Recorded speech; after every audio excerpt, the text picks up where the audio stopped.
Want to grow your aesthetics business and help your clients see better results? Pomp is the only retail solution that lets you recommend professional-grade skincare curated by our medical director without holding any inventory. You'll gain access to exclusive brands, tailored education, and easy tools to boost revenue well beyond your treatment room. With Pomp, you can deliver exceptional client results while earning commissions on every sale, day or night. Sign up today at pompbeauty.com and turn retail into your most reliable stream of growth. Estes, your future looks bright and beautiful. The Massage Envy brand is focused on helping people not only feel their best, but also look their best. Would you like the opportunity to make a positive difference in your clients' lives every day while growing your career in a supportive, nurturing environment? Join a welcoming team of like-minded professionals at a Massage Envy franchised location near you. Visit massageenvy.com/Esty Careers for more details and to apply today.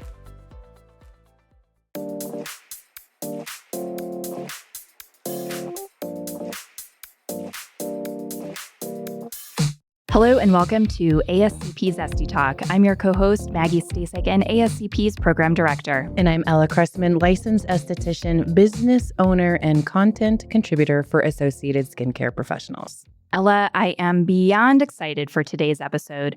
We're joined by two inspiring leaders in the wellness space, Margaret Lora and Jaclyne Rowe, the co-founders of W.O.W, Wonders of Wellbeing. They're more than consultants. They're passionate advocates for authentic, people-first wellness. Together, they are redefining what spa and well-being can look like through innovation, collaboration, and truly a deep commitment to integrity. I'd like to welcome Margaret and Jaclyne to Esty Talk. Hi, Margaret. Hi, Jaclyne. Thanks for having us. Yeah, excited to be here. Before we dive in, let me tell you a little bit more about our guests. Margaret is a highly accomplished professional with over 25 years of leadership in spa operations and sales, spanning luxury hospitality, med spas, and day spas. A powerhouse educator and innovative leader, she is deeply passionate about sharing her expertise and empowering others to thrive in an industry she holds close to her heart. Jaclyne is a seasoned wellness and spa industry professional with over 20 years of leadership experience in marketing, brand development, sales strategy, and spa operations. Jaclyne is a marketing and sales strategist whiz, known for crafting innovative, data-driven solutions that elevate brands and drive business growth. Today, we're talking about something that hits home for so many estheticians and wellness professionals, and I'm really excited to chat with you all about this. Defining your brand and identity. In a world that encourages trends over truth, how do you stay rooted in who you are while building a brand that resonates? Look, I'm going to share something, and Jaclyne, of course, you'll probably laugh. But when we started WOW almost 2 years ago, the operations side of me wanted to just jump right in. I'm like, no, Jaclyne, we have to figure out what our services are and figure out what our pricing is. And, I wanted to get that ball rolling. And Jaclyne said, hey, now take a beat here for a second. We really need to figure out who we are first. What is our mission? What's our vision here? And as much as it frustrated me, it's what a good partner is for, right? To really look at things another way. It was the best thing we did because our story, our vision and our mission, it is truly what attracts people now to WOW because it is special.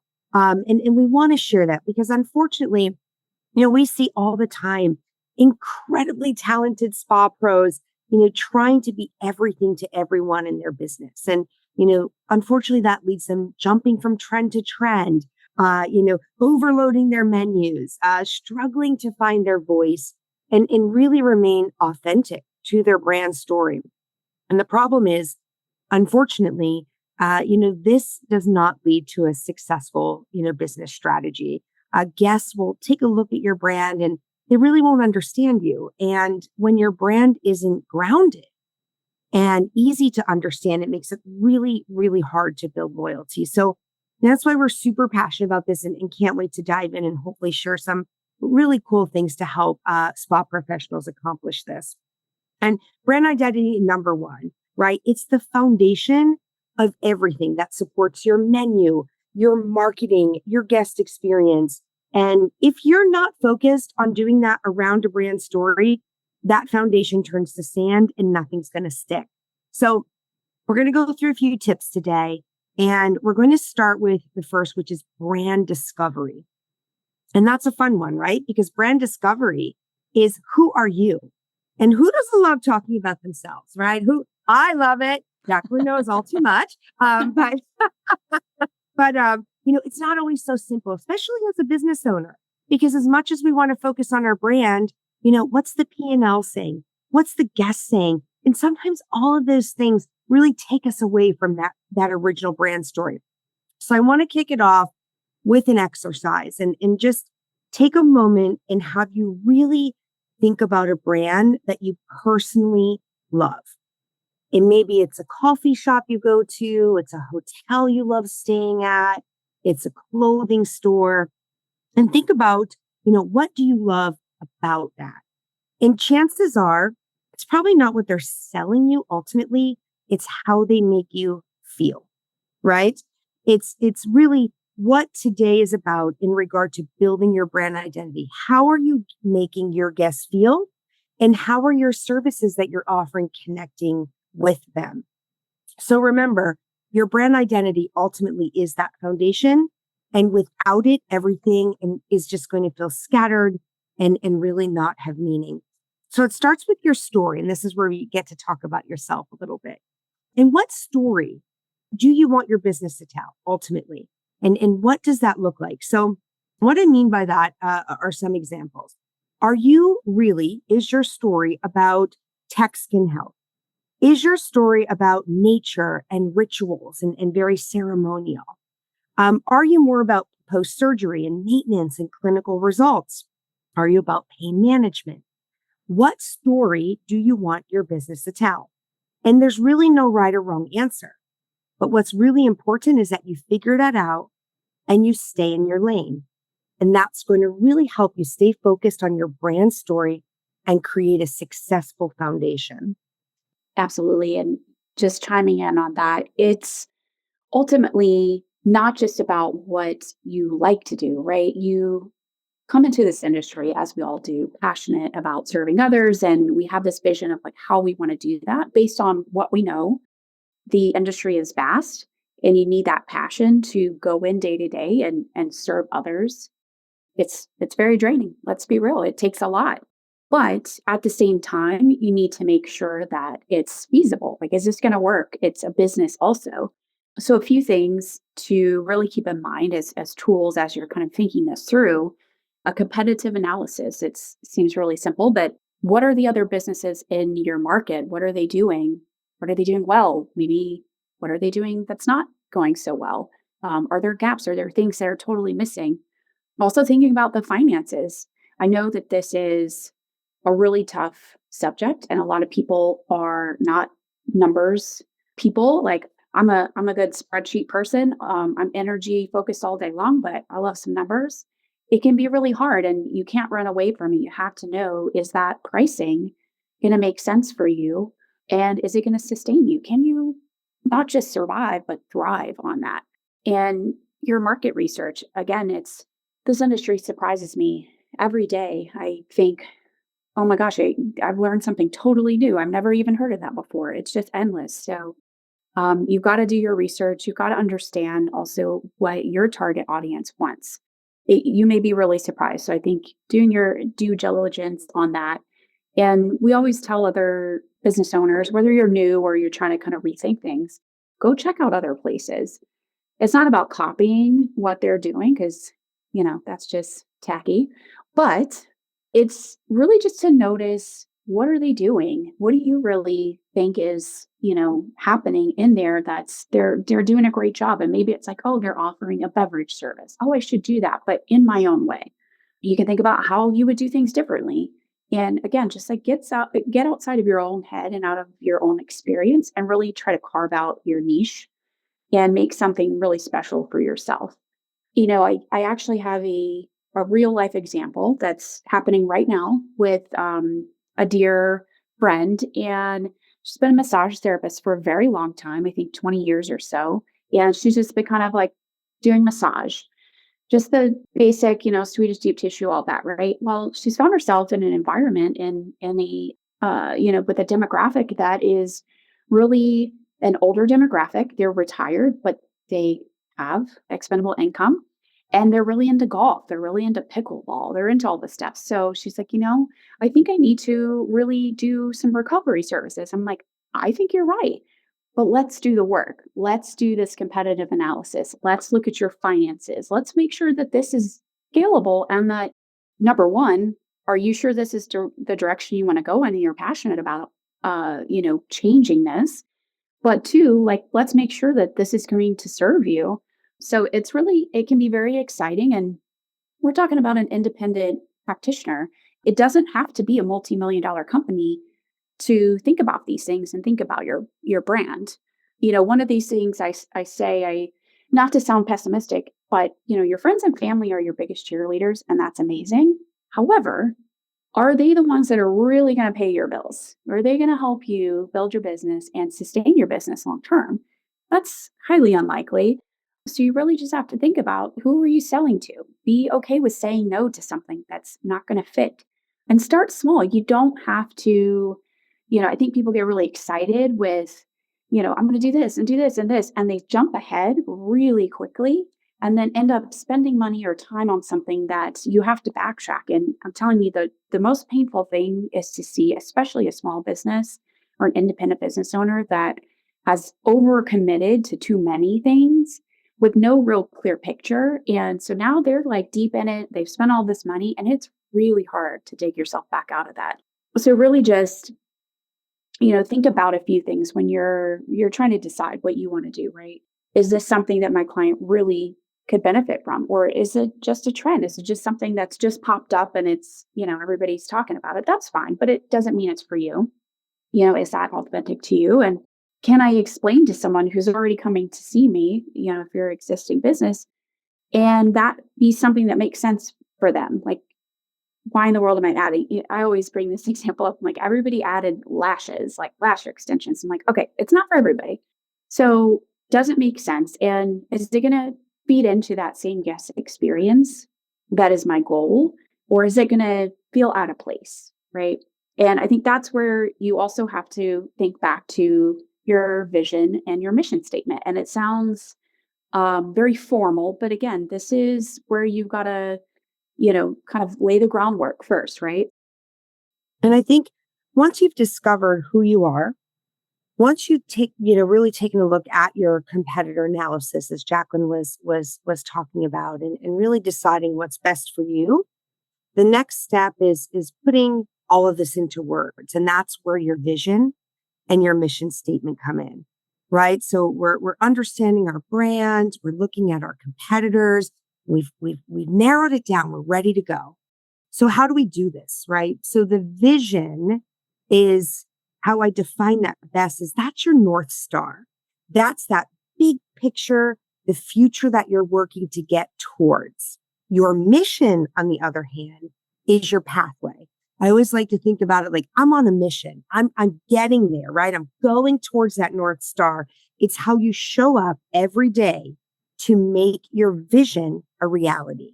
Some examples of this, I love putting things into context so we really understand them.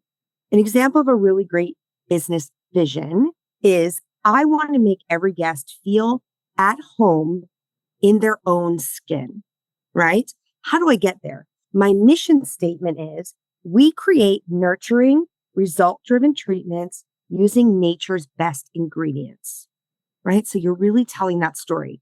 Another great example, I love this one, is my vision is to reconnect people with nature through well-being. My mission statement is, we design treatments and spaces that integrate local botanicals, natural elements, and design and outdoor immersion. So you're really taking your vision and your mission and you're making it a reality. You're deciding, what am I shooting for and how am I getting there? And those should be about 1 or 2 sentences each. So they're easily understandable and really attainable for your guests to say, hey, that's what I want. She or he is providing what I want. Now they're telling me how they're going to get me there. I think you have to be really self-aware as a practitioner on what that is, what you really want to provide in order to do that, and really approaching that, what do you want to stand for? So unlocking self-awareness is key. Yeah. Ella, can I just say, I don't know if I can say, I hope I can. But of course, in doing research, I looked at your website. Oh, shoot. No, seriously. It's a tip I for hope it's everyone. okay I use it as an example. Can I? Because it's exactly what we're talking about. Looking at your website, I knew that you are on this corrective action with skincare, right? You are here to heal and correct. And you made that so clear in your mission statement. And then you told me how you were going to get me there, right? And as a person with really bad rosacea and going through menopause, and I'm like, this is for me. And after the podcast, I'm going to talk to Ella. No, I'm but here seriously, for you. bravo. I mean, what a great example. So sorry, I had to share that. I didn't mean to put you on the spot. No, but I wasn't there. When I first started out, I just want to share that my visual was a picture of God touching man's hand. You know, it was like a snapshot. That was that. And what my menu was, my school menu, and I just doubled the price, and it was everything. It was throwing it at a wall, like even lash tinting. I hate lash tinting. It's not on my menu anymore because I have refined it to what I want to do, where I see my vision showing up in this space. How long did it take you to get there, to where you're at now? Because it's incredible. That was almost 20 years ago. But I mean, there's been different spots along the way where I have shifted. Yeah. So I think it's important. That's a great point too. And I know we'll kind of come back to this a little bit, but it's an evolution. It really is. But at the end of the day, like Margaret said, you have to really use that mission, that vision as your, when it gets noisy and there's so much going on and you're going through the day to day, look to that to really give you guidance so you stay focused and own it. Own what you are. Like it's, I think people just get scared that they're going to miss out on something when really what you end up doing is perpetuating this like hustle culture, and it's so stressful and it's not healthy, and it's just not what the industry should really be. Well, I know how to hustle like the next person, but really owning your niche is the best way to build your business in a healthy way that you're going to feel good about. Yeah. And we call that owning your edge. And that's actually the next point, right? And it's a perfect segue, because this is what makes you unmistakable in the marketplace, right? Your edge often comes from your personal story. Your edge comes from your strength. Your edge comes from your values. And without that edge, you risk blending in. So this all goes into your identity, your brand story, your vision, and your mission, right? Own that edge. And, just really, my edge, right? I was an out of work ballet dancer in New York City. And, unfortunately, college wasn't for me. And I ended up working behind a front desk at a hair salon.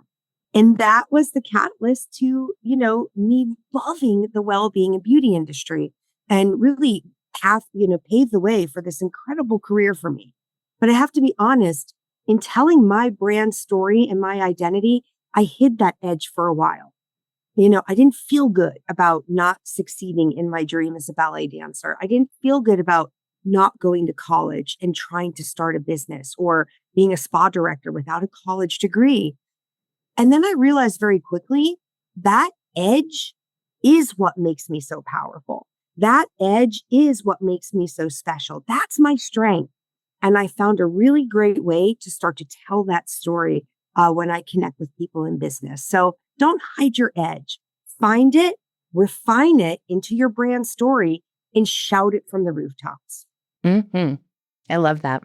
One thing about me that I don't know, is it a strength or a weakness, but I can overthink things. And so, I really stick to this. Like, I want to be unique and have this story, but also at the same time, I have to remind myself it doesn't have to be dramatic or like completely original. Sometimes it just needs to be simple. And if you have a passion for something, let's say like herbs and flowers, like apothecary, make that part of your brand and just keep building on that. But, um, you know, be authentic. And that really goes into menu design and trend vetting. And that's a really big next step. Once you figure out your mission, your vision, all those things, now you've got your brand clarity and you've got your story. So designing a menu, it has to reflect that. So if there's a disconnect and you set one expectation and they come in and they get something different, or vice versa, it's just not going to succeed as well as if those two things are really cohesive. Think about, how that reflects your brand identity and not just includes everything you see pop up on Instagram. Trying to do everything. Again, I bring up like, just because you're an aesthetics business doesn't mean you need to do all things aesthetics. There's a big push, like people are going into more med spa things. Like, make sure you're not just adding on that stuff just because it's a way to make money. It really has to make sense. Otherwise, not only are you spending so much money on kind of too many different things, but your guests are going to get decision fatigue. They're going to have a hard time picking out what makes sense for them. And you're going to have a hard time explaining and helping them narrow it down. Or if you happen to have, another service provider that works with you or for you, you've got to get them to be able to explain it. And it just really kind of muddies the waters a little bit, dilutes your focus. And then you just start to lose that identity and you're just kind of like a catch-all, right? So the other thing is you can't be afraid to really relook at things. At least once a year, we say audit your menu, recheck your competitive analysis. Things change. As we said before, the market really evolves. And I mean, there are things like I can remember when LED, people are like, what's LED? I'm not doing that. I'm not paying for that. You can give it away. Now it's like normal, right? So you got to think about how the market is evolving. Take a look at your performance reports. Again, numbers person over here. So I'm all about the reporting, and there's some really great point of sale systems that you can use, whether you're a spa or you're like an independent, that can help you identify what's doing the best, what's doing okay, and then what's like really under serving you and maybe costing you too much and you need to cut it. Really making sure that you cut those things out, but also replace them with things that make sense. If you know that, one thing that is working really well, build on that, right? And I think really organize things in a way that tells your story as well. I think the verbiage you use is going to sell that vision. Like if you're, located in a mountain area, using things like alpine journeys or summit restoratives, like just really selling that whole vision and of the experience, using very, let's say, visual terms, right? Things that help you imagine something. Because when somebody's reading your menu, they're not there yet, but you want to paint a picture of the experience they're going to have, not just, we're going to cleanse your face and we're going to put a mask on you. Like those things are great too. And I think clarity is important, but what is the real experience and emotional connection that they're going to get? And again, this isn't just for multi-million-dollar companies. This is for everyone, and you can do it. You have to, as it was said earlier, be self-aware. Just think about it. I think that one thing you can do, if you, as kind of an exercise, if you have something in mind, we're going into the new year, right? Write down something that you're like, all right, I really want to add this, or I've been hearing about this so much. I think this would be really cool. But then sit and think about, is this really something that my clients are going to genuinely benefit from? Or is it just a trend? Does it make sense? And I think there are a few things as far as action steps, once you kind of get through all these stages, right, that you can really wrap things up and make sure that every step you make is going to serve you both your passion, but also as a business owner. I'm laughing because inside I didn't laugh out loud because I was wanting to be respectful, but I'm thinking of all the things I did wrong along the way. I was just going to say. Yeah, I was like, oh, I remember when I stumbled over that. What changed it for me was vernacular. When you're talking about this is back in the day before we had market analysis opportunities. Might have been before Google was really a verb. But my market analysis of what I was doing is I was working in a hair salon, and I was having a hard time getting, I mean, it's 2007, 2008, we know what happened then. I was having a hard time getting people to book for a facial because it felt for them. And my verbiage was gorgeous, but it was before the popularity of the facial now. So it was seen as luxury. But I noticed if I said it's a treatment, that they would book. And so that's when I started moving into corrective, into a treatment. It's the same protocol, but it was, I can do that. I can afford that. I can make that a thing. And instead of once every birthday, they were coming in once every 4 to 6 weeks. And so that's what worked for me back then. But I've done a lot of things the wrong way. Yeah. And found what an opportunity for them to, them meaning anyone listening, to avoid the stumbles. Yeah. What was resonating for me is every single one of these points you guys were hitting on, I was thinking, oh yeah, I mean, I had that little pitfall that happened to me when I was practicing. But Ella, what you're saying, man, you're like way ahead of the game. Market analysis, that never entered my brain. What? My market analysis is like, do you want to book something?